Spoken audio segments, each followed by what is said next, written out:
Hello and welcome to blog number 5. Today I want to talk about interpretation.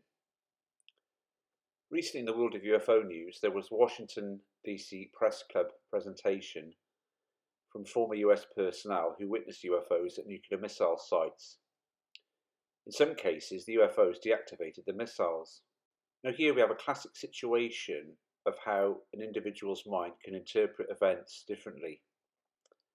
So, person A might say, "Oh, it's a message from the aliens saying how peaceful they are and how dangerous nuclear weapons are and that we should disarm."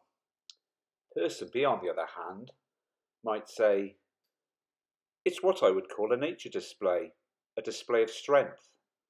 Therefore, I would treat this incident as threatening behaviour." So you've got sort of two polarising camps of interpretation. You've got the sort of the rose-tinted spectacles version, and then you've got the more cautious approach. To me, at best, the aliens are demonstrating their superior technology. But let's ask some questions. Has it caused harm? Absolutely. The witnesses would have experienced anxiety, confusion, and maybe even trauma.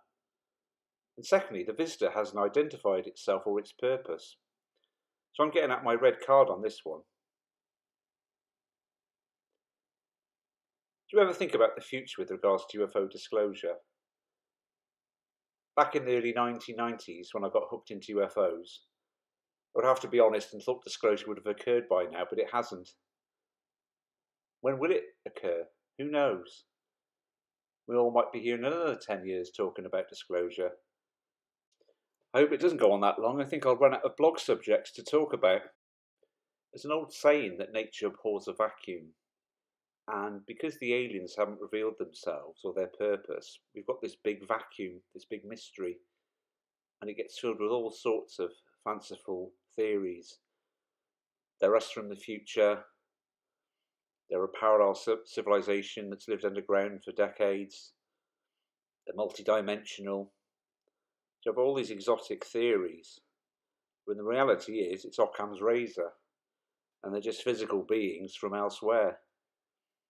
What you'll find is because some researchers have invested a lot of time in their particular pet theory,